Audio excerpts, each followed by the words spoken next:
Imaginons que vous soyez sur une fiche produit d'une boutique en ligne. L'image de je suis en train de regarder une paire de chaussures. Qu'est-ce qui me dit que l'image de la chaussure correspond à une chaussure et non pas au logo du site? Qu'est-ce qui dit que le nom du produit n'est pas le nom du site, mais bien le nom du produit? En fait, par défaut, le HTML ne donne pas de sens aux informations. Et donc, on va baliser d'une manière très spécifique les informations. Et donc, on va s'appuyer sur ce qu'on appelle les microdonnées. Les microdonnées, c'est un format de balisage qui va apporter du sens aux informations. Donc, on va pouvoir baliser les recettes, les avis clients, les produits, qu'est-ce qu'on a vu encore? Les foires aux questions. Bref, tout un tas d'informations sont balisables afin de donner du sens aux informations. Et l'une des bibliothèques de données qui permet de gérer les microdonnées, c'est ce qu'on appelle la bibliothèque schema.org. C'est une bibliothèque qui a été validée avec Google et ses compères Bing et autres moteurs de recherche, qui permet de structurer des informations de type événement, de type santé, de type entreprise, personne, produit, etc., etc. On enrichit un site internet de données et on structure de l'information. Donc aujourd'hui, la valeur ajoutée de ce balisage est pas énorme. C'est-à-dire que ça nous permet d'avoir un affichage plus ou moins attrayant sur un moteur de recherche. Mais demain, ce qu'on peut imaginer, c'est que, par exemple, on a vu des données qui étaient liées aux avis clients, aux recettes, etc. Il existe aussi une bibliothèque qui est liée en fait au médical. Alors, je vous ai tout mis, c'est un petit peu lourd. Mais globalement, si on regarde en détail en fait les informations que l'on peut baliser, on va pouvoir baliser en fait medical symptom, diagnostic procédure, et définir toute une procédure liée en fait au diagnostic d'une personne malade et de lui proposer en fait des solutions qui vont en face. On structure les informations. Demain, on sera capable en fait d'apporter à une personne qui est malade une solution et de faire quasiment un autodiagnostic. Alors, un des critères qui va prendre de plus en plus de place aux yeux de Google, c'est ce qu'on appelle le mobile first. Donc Google l'a compris effectivement, 65% de l'utilisation des sites internet B2C se fait via smartphone. Et donc il oriente son algorithme dans ce sens-là. C'est-à-dire qu'aujourd'hui, ou plutôt hier, quand vous faisiez du référencement naturel pour votre site internet, vous vous focalisiez en fait sur les critères qui étaient liés à votre site sur ordinateur. Aujourd'hui, ce sont les critères qui sont appliqués au mobile.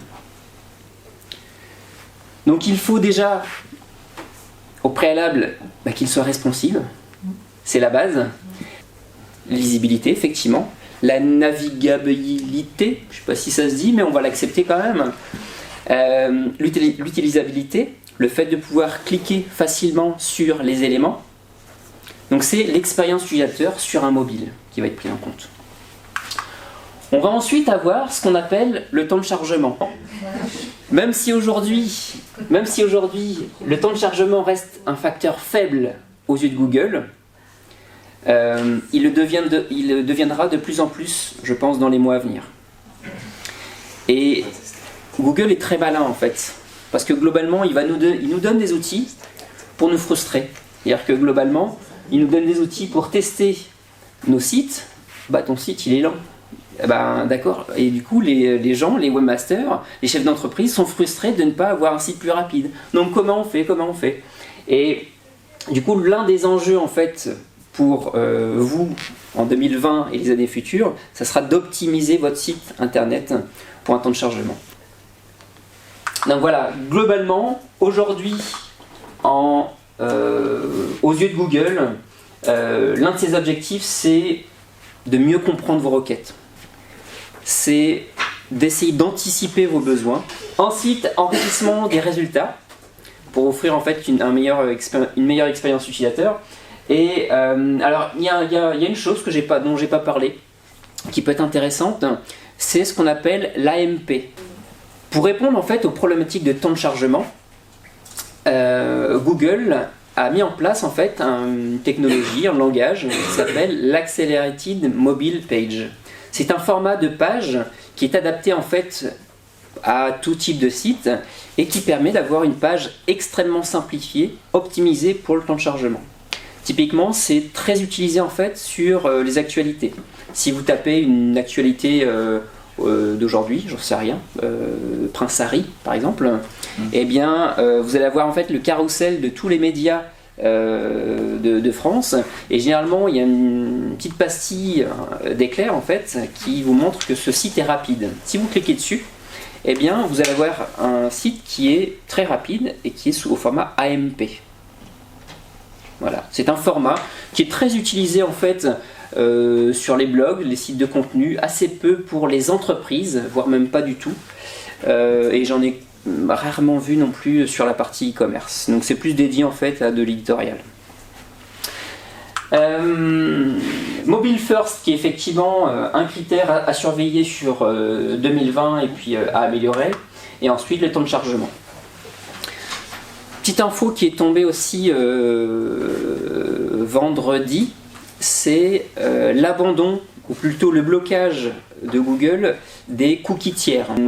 C'est ce qui est déposé sur votre navigateur pour essayer de vous tracer. Donc les cookies sont utilisés par votre site et par toutes les solutions tierces. Et je pense aux solutions de publicité, à Google Analytics, qui vous permettent de vous suivre. Vous allez sur Zalando voir une paire de chaussures, elle vous suit pendant un mois, et bien c'est grâce aux cookies tiers. Voilà. Donc Cookie annonce très prochainement en fait le blocage des cookies tiers pour répondre du coup au final aux demandes de la RGPD et de la CNIL. Aujourd'hui en fait le cookie n'est pas la seule méthode en fait pour tracer une personne. Il en existe plusieurs. Il existe le fingerprint qui est en fait un amalgame entre l'IP, le reconnaissance de l'ordinateur, qui permet en fait par exemple de tracer. On a aussi, pour l'analytics, on a toute la partie analyse de log, mais c'est pas le fonctionnement d'analytics. À partir du moment où votre site internet dépose des cookies sur un site, sur le navigateur de vos utilisateurs, vous êtes obligé en fait de demander l'autorisation. Et avant même de demander l'autorisation, vous ne devez pas déposer le cookie avant. C'est-à-dire que les cookies doivent être bloqués avant. Dans une recherche d'audience et de vente, Pinterest est une bonne solution aujourd'hui à mon sens.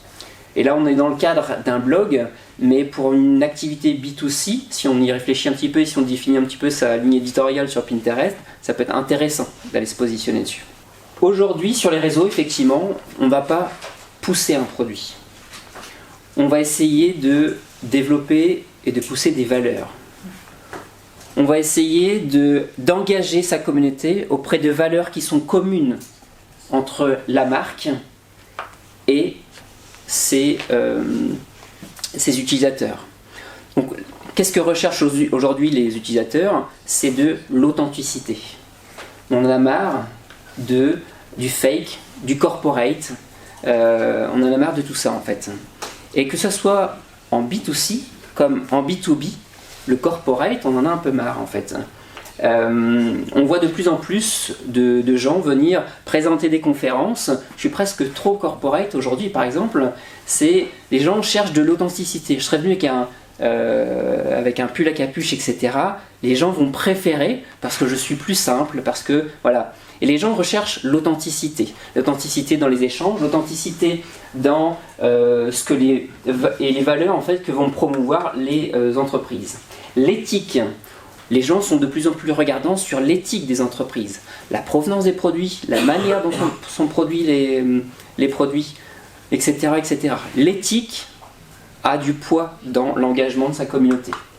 Et la transparence. Comment est-ce que sont faits vos produits? Comment est-ce que ça fonctionne chez vous? Donc l'idée c'est d'être authentique effectivement et transparent. Alors j'ai illustré ces propos par une vidéo en fait du compte de Nike. Nike en fait, si on va sur son flux, il n'y a aucune chaussure, il n'y a aucun vêtement. Ça n'est que des posts de vidéos de personnes. C'est la promotion des personnes avec des valeurs. Alors je ne sais pas si vous avez arrivé à lire d'ici, mais en fait c'est une basketteuse en fait aux États-Unis qui a une sœur qui est autiste en fait, et donc elle explique que globalement, tout le monde pense que c'est elle qui porte sa sœur, mais au final c'est l'inverse, c'est sa sœur qui porte et qui l'encourage au quotidien. Donc ces valeurs en fait sont plutôt de belles valeurs, qui sont belles à partager et qui engagent beaucoup plus. Sur cette vidéo, Nike a eu un peu plus de 8 millions de partages, de likes, pardon.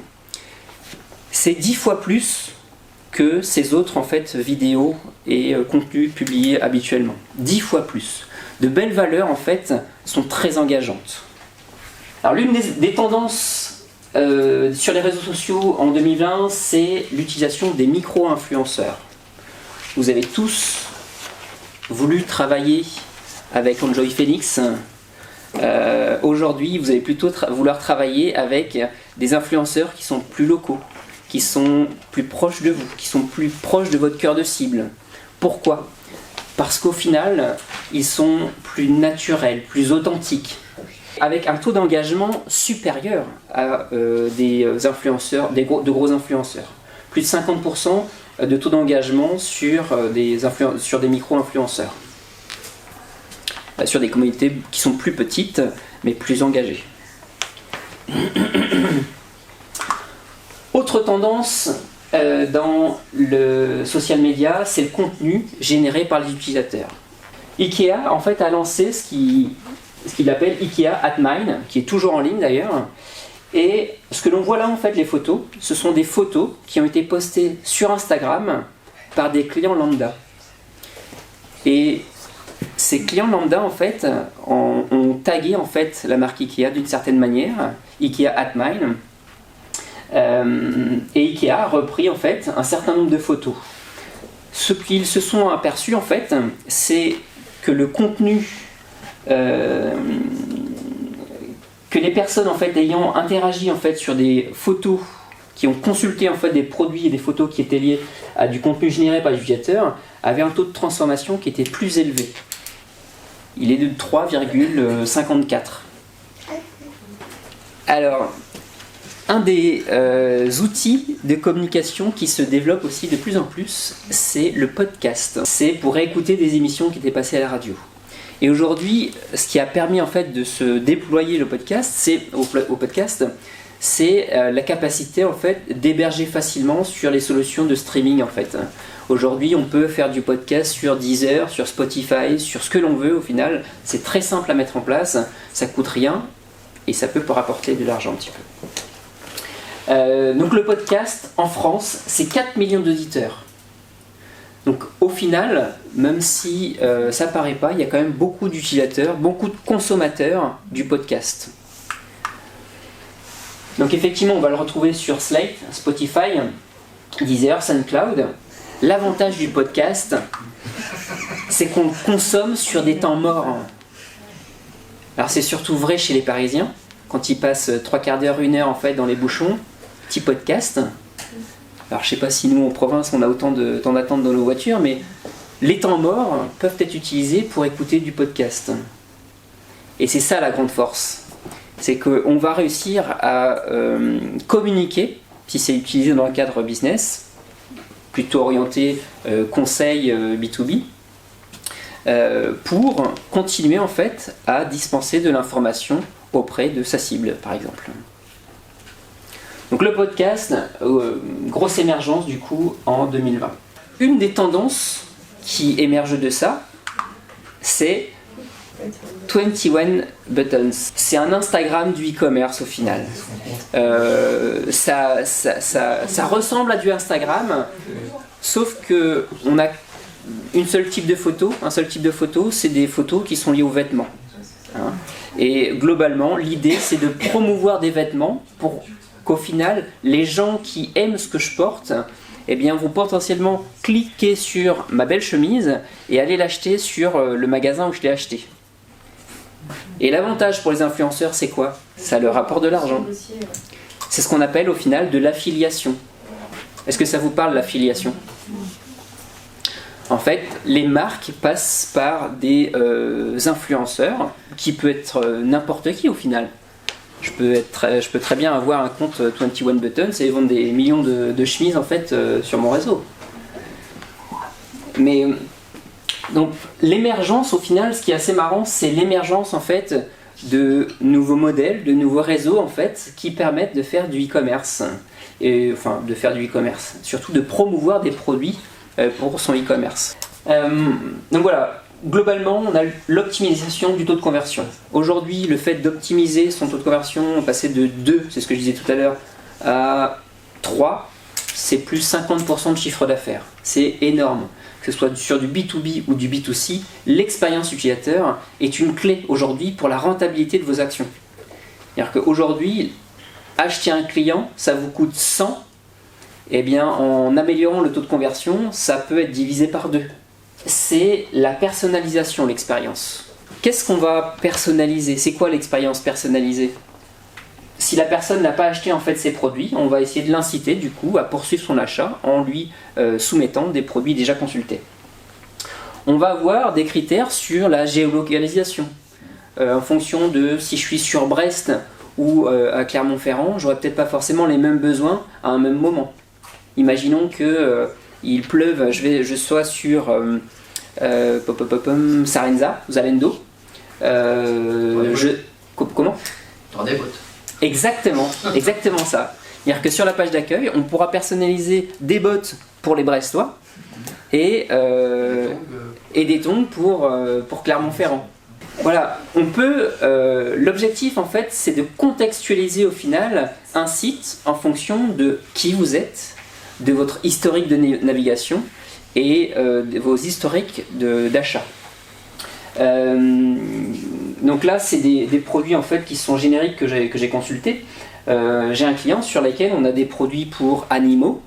Et bien, en fonction en fait des typologies d'animaux, en fait, des produits pour typologie d'animaux qu'on a acheté, on est capable en fait de proposer des fournitures pour les chiens, les chats, les souris, etc., etc. Donc, on va promouvoir et améliorer du coup l'expérience utilisateur, essayer d'engager un peu plus sur des produits qui correspondent à leurs besoins. Donc typiquement, ça reprend mon exemple, si à un endroit il fait beau et à un autre endroit il neige, eh bien on va essayer de personnaliser l'interface de son site internet. De si on est un homme, de si on est une femme, de notre tranche d'âge, de si on a des enfants, etc. etc. Ce sont des informations que l'on peut assez facilement obtenir sur un site e-commerce ou dans un site d'une manière générale.